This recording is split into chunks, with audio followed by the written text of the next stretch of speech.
Maestro, ¿cómo son las iniciaciones menores? Honradamente, las iniciaciones menores no se tienen en cuenta. Con decirles esto, que ante las leyes y las jerarquías divinas, hasta la cuarta iniciación de misterios mayores, o sea, del fuego, no se tienen en cuenta todavía, porque es un elemento que está, que no se sabe si sirve o no sirve. Ya cuando llega uno a la quinta, ya se tiene en cuenta como hombre libre, como auténtico hombre libre. Pero en la cuarta ya, si no tenemos en cuenta, no nos tienen en cuenta, la cuarta de mayores, mucho menos la de misterios menores, que para mí no existen. ¿Cómo se explica el aumento de la población? ¿De dónde surgen las esencias? Aparentemente está aumentando la población. Es por el siguiente motivo. Había mucha gente desencarnada. Entonces están tomando cuerpo para darles la oportunidad de que llegue el conocimiento a ellos. Es una oportunidad que se les está dando a los que están desencarnados sin cuerpo físico. Por eso se ve el aumento de la población, pero no hay tal. Porque la población es la misma oleada. Había mucha gente desencarnada, entonces se les está dando la oportunidad para que tomen cuerpo físico y a ver si se logra de estar desencarnados que cojan el camino. Maestro, el Padre tiene a su disposición varias esencias en varios cuerpos físicos. ¿Cómo? El Padre, la mónada, puede tener varias esencias en varios cuerpos físicos. Hay un dicho que solo hay un Padre. Cada uno de nosotros tenemos un Padre. De modo pues que lo que ha confundido mucho los términos, el maestro dice que cada íntimo tiene millares de personalidades como las hojas, como un árbol con hojas. Eso lo dice el maestro. Pero no hay que confundir la personalidad con la esencia o con el cuerpo físico. Personalidad es aquella que cada cuerpo físico se forma en una vida a través del tiempo, que se echa por el tiempo y queda sujeta al tiempo y el tiempo la desintegra. Esa personalidad sigue ambulando después de la muerte muchísimo, hay veces hasta siglos, de acuerdo al mando que haya tenido la persona aquí, al poder. Es así de fuerte esa personalidad y también tiene su duración. Entonces el maestro se refiere a esa es la personalidad, no es a un cuerpo físico o a una esencia. ¿Está claro? Sí, maestro, ¿por qué la cantidad de existencias designadas a una persona para su autorrealización son 108? 108 porque siempre empieza la vida por el 9, el arcano 9 del nacimiento. El número 9 es cabalístico. Sabemos que pertenece al arcano. Entonces el 9 juega el papel de las 108 vidas. Cabalísticamente da 9, el gran arcano. Es el único la única puerta de salvación, si aprendemos nosotros a manejar nuestras energías, a manipularlas y hacerlas ascender. Maestro, hay estudiantes que piensan que es imposible la autorrealización en nuestra época. ¿Qué mensaje daría usted a estos estudiantes? No le oigo bien así por Hay estudiantes que piensan que es imposible la autorrealización en esta época. ¿Qué mensaje daría usted a estos estudiantes? Bueno, la verdad es que entre más difícil se realiza, no más fácil. La época de maldad en que vivimos en este mundo o planeta nos permite, por un lado, ver verdaderamente, pero hacer diferencia de lo que es el bien y el mal. para nosotros aislarnos de ese mal y poder trabajar. Entre mayores sacrificios hagamos nosotros, mayores méritos, y los méritos son los que lo hacen ascender más rápido a uno. Me parece que ojalá uno mantuviera todos los días en un gimnasio psicológico para aprovechar esos momentos para uno ascender, hacer méritos y ascender. De modo que no le veo, y entre más se grave la situación va a ser mucho mejor. Por esto yo no le saco el cuerpo al mal, sino más bien deseo que llegara un poco más. ¿Por qué? Si nosotros somos tan mecánicos que si a nosotros no nos están empujando no andamos. O sea, que si uno está enfermo, pobre o tiene alguna tragedia, reza una oración, la reza con mucha fe. Si uno le dan buena salud, dinero, buenas amistades, si rezan, la reza de una forma mecánica. Entonces, si a nosotros nos acercan más el dolor, más la tragedia, más la amargura, todo lo que se le enseña al hombre o al estudiante lo va a practicar, porque sabe uno que la única tabla es la salvación. Entonces, él entra a hacer las prácticas con fe y seguridad. Lo que nos está pasando ahora es falta todavía que nos ponga las jerarquías un poco en un estado más lamentable para que verdaderamente el que entra en movimiento entra a trabajar de hecho. Entonces nosotros sin dolor, pues ahí vamos y no nos caemos. No, hay que el dolor ojalá nos acuse más para que nosotros podamos acelerar el trabajo también mucho más. Maestro, animales involutivos como el cerdo, ratas, insectos, ¿poseen esencia? La esencia no está presa ahí, la esencia flota sobre el elemento involutivo, pero no está presa ahí, sino ella flota, no está incorporada. Maestro, cuando la mónada sale del absoluto, ¿con qué grado de conciencia entra en la evolución? Ella sale a adquirir la conciencia absoluta, porque no es consciente un 100%. Entonces viene a la escuela a adquirir conciencia, porque el absoluto necesita alimentarse, porque él es emana, como se dice esotéricamente, vomita y traga. Al vomitar salió algo de él, al tragar vuelve a ingerir aquella fuerza que le va a servir de mucho más fuerza a él para seguir sosteniendo la vida. Entonces, en ese recorrido al vomitar del absoluto, esa palabra se usa esotéricamente, me perdonen que la use aquí, pero ese es el lenguaje esotérico. Vomitó o tragó. Al salir después del absoluto, se va dividiendo por leyes. Al dividirse ya por dos leyes, es mecánica. Entonces va siendo más inconsciente por la mecanicidad. Cuando llega a la tercera fuerza, mucho más.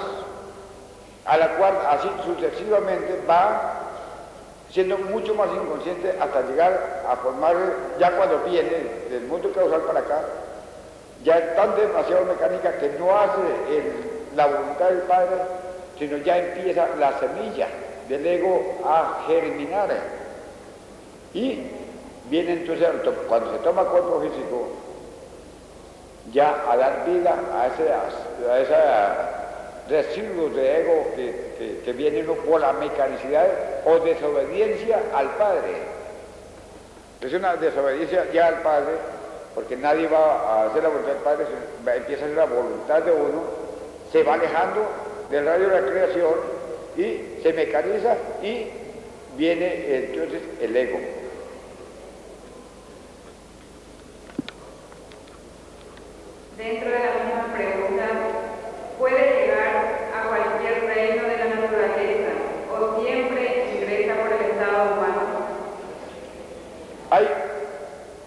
la fruto crea no solamente hombres o seres humanos, tiene que crear todo lo que es naturaleza, cada uno va a ocupar su sitio que le corresponde, el que le tocó las plantas, minerales, a formar lo que es la naturaleza.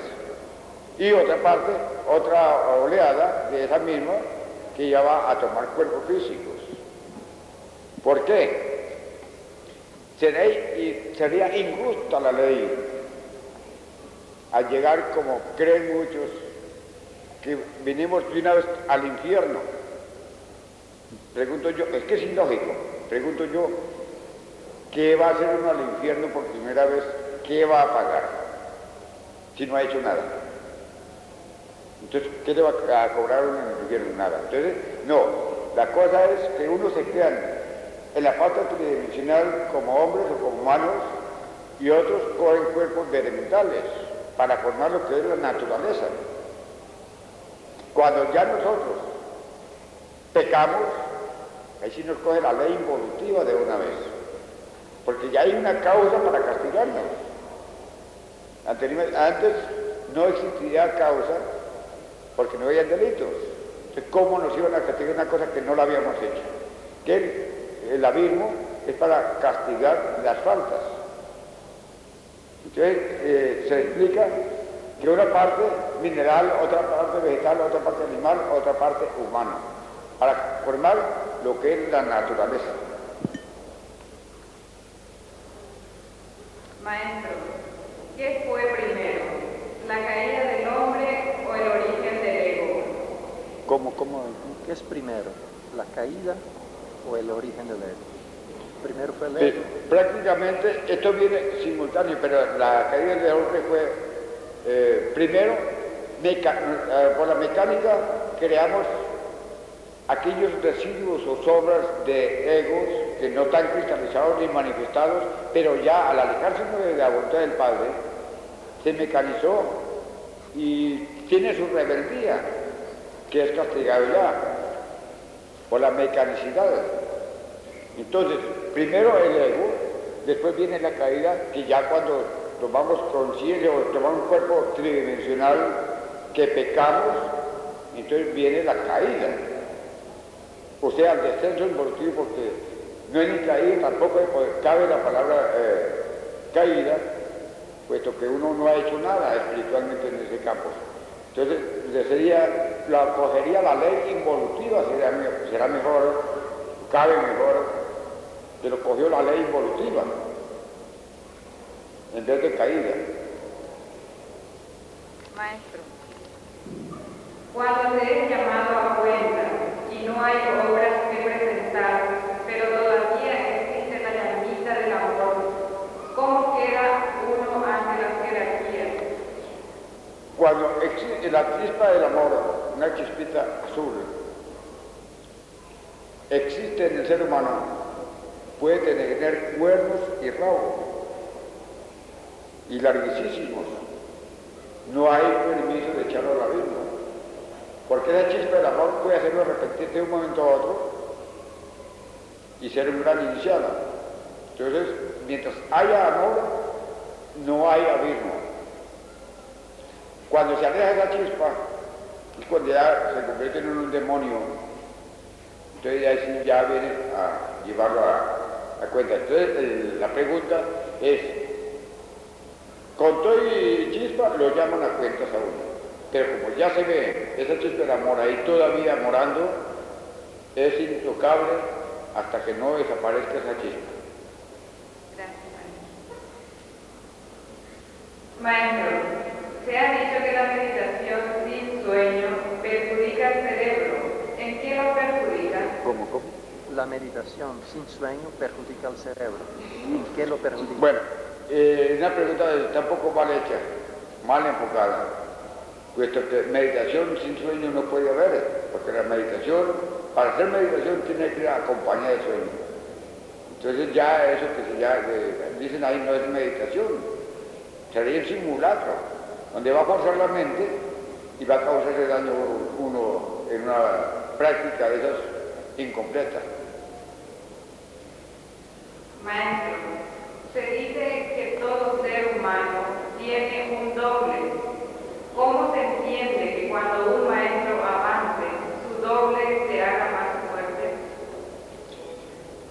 La verdad, mientras no haya trabajado uno sobre sí mismo, existe un doble, un ángel o un demonio.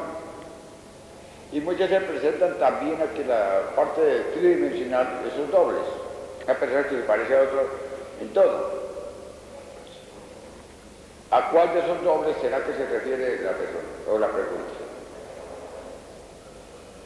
No se sabe.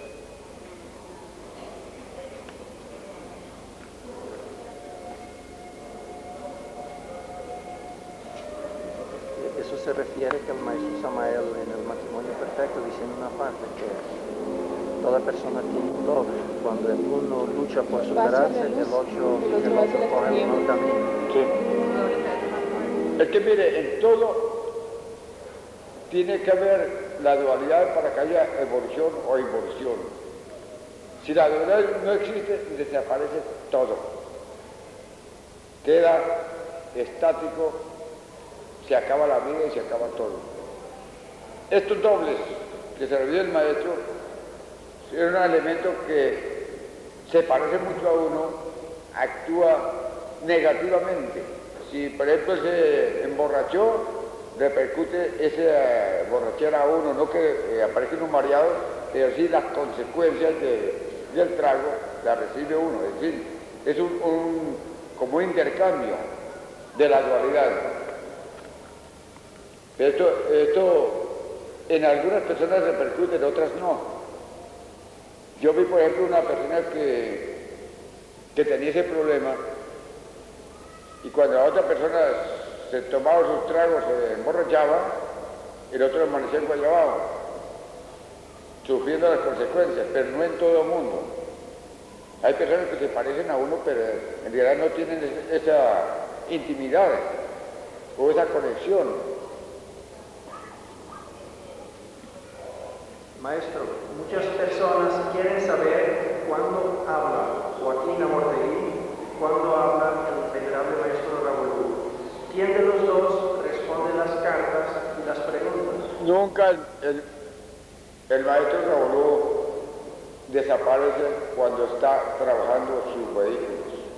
Aquí y ahora está él, y él es el que habla, y él se expresa, y él es el que sabe, Joaquín no muerte, que no es un instrumento nada más que se presta para que él se exprese a través de sus vehículos. Entonces, no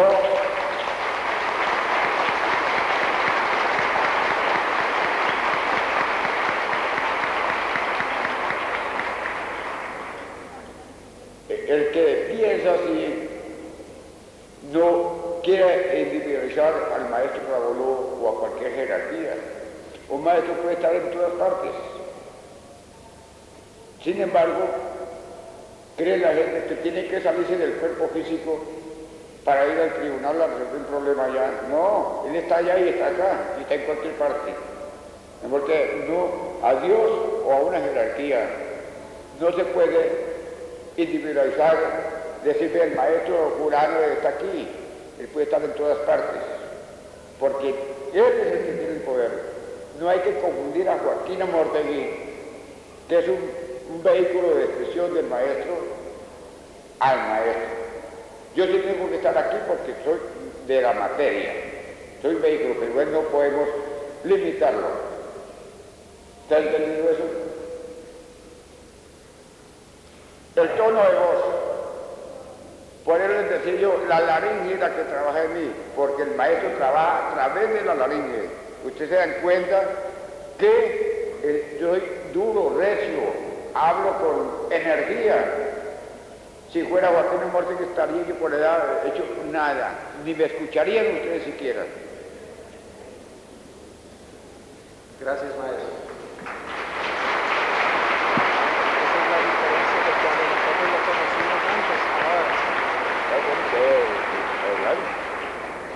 Ahí puedo yo también dar testimonio porque yo conocí a don Joaquín Amortegui en la época en que el venerable maestro Raúl en verdad no se expresaba así. Era una voz completamente diferente que hasta muchos compañeros de esa época decían, pero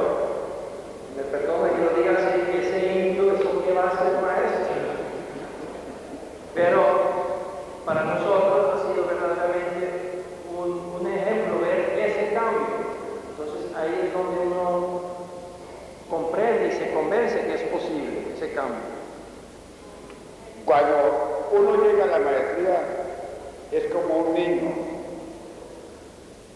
que nace, ya en el momento que nació el maestro, queda sujeto a la ley del 7. La ley del 7 es transformación. Cada 7 años el maestro se va expresando con más sabiduría y con más fuerza, por la ley del 7. De modo que tengan en cuenta que todo el tiempo no me voy a quedar aquí, porque estoy sujeto a esas leyes, y esas leyes cada vez me voy expresando con mucho más fuerza, más sabiduría y más voluntad para expresarme a través de mis vehículos. Gracias, maestro.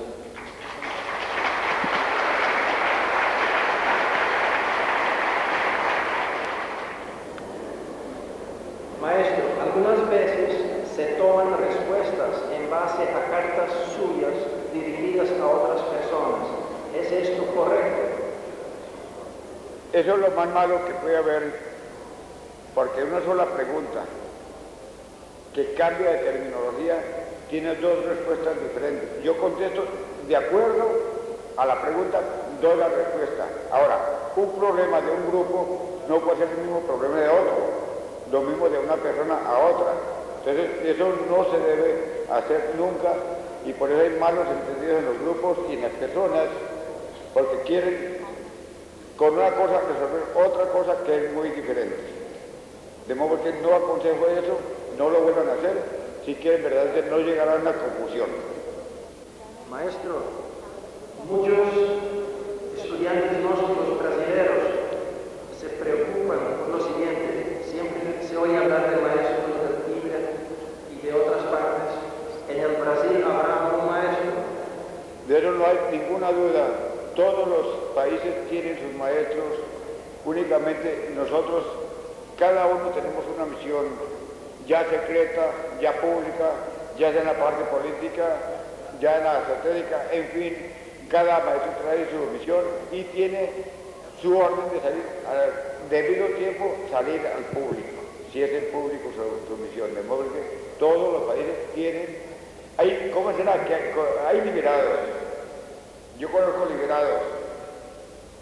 Aquí para el sur hay un liberado que no sabe ni cuántos hijos tiene, y él saldrá a su debido momento, saldrá al frente de batalla. Todas las jerarquías saldrán, las que tienen cuerpo físico, de eso no lo dudo.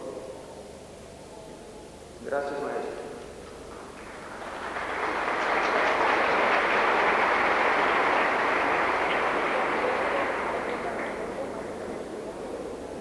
Maestro Raúl, ¿quién va a guiar al movimiento gnóstico hasta que el venerable maestro Raúl regrese? ¿Puede ser el mismo maestro Samael? Yo tengo que entregarle mi obra a otro, o mi obra no, la obra, porque la obra mía me la llevo. La obra la tengo que entregar a otro, no puede quedar un vacío, porque se acabaría todo el esfuerzo que se ha hecho. De modo que esto lo tiene bien, la jerarquía bien pesado, y saldrá y surgirá, tengo seguridad que tiene que surgir esa otra persona que me va a reemplazar a mí. De modo que el vacío no puede quedar. Por ahora les digo que no hay todavía ni nociones de desencarnación mía. Yo sería el hombre más feliz, haría una fiesta, que me dieran entre 6 meses o un año lo vamos a desencarnar, porque quiero quitarme este peso de encima, quitarme ese cuerpo físico que es un estorbo, pero que tengo que estar en él por motivo de la misión, el sacrificio que tengo que hacer. Pero para mí la muerte sería la victoria para mí.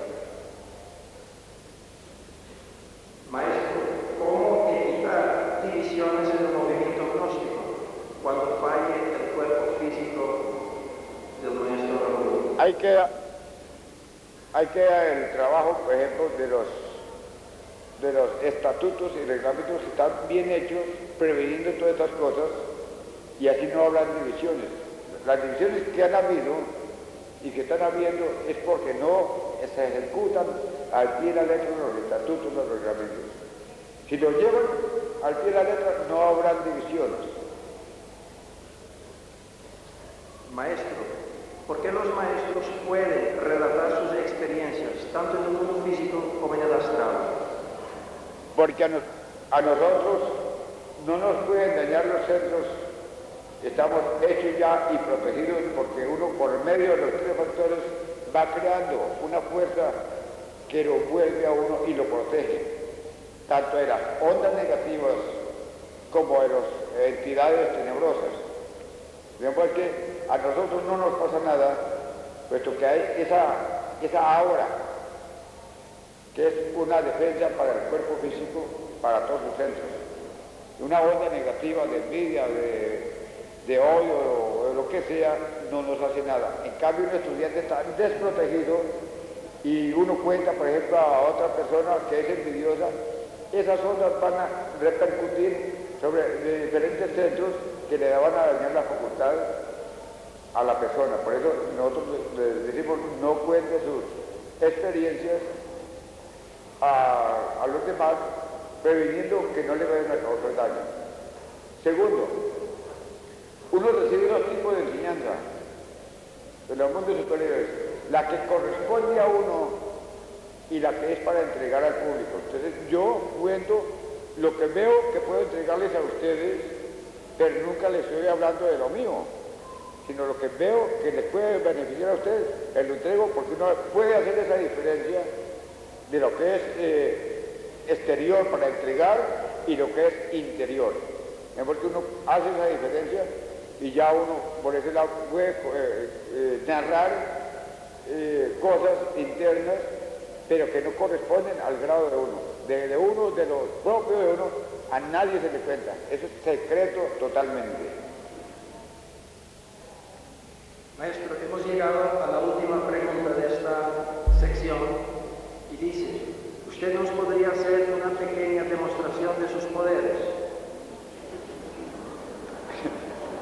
Me da vergüenza hacer esta pregunta, pero está aquí en el papel. Solamente el mago negro, los demonios les gusta andar por las calles haciendo piruetas, demostraciones. Nosotros hacemos una demostración de nuestros poderes o facultades cuando hay una emergencia, un caso de necesidad, demuestra uno, pero por payasadas no lo hacemos porque deja de ser mago blanco y pasa a ser mago negro.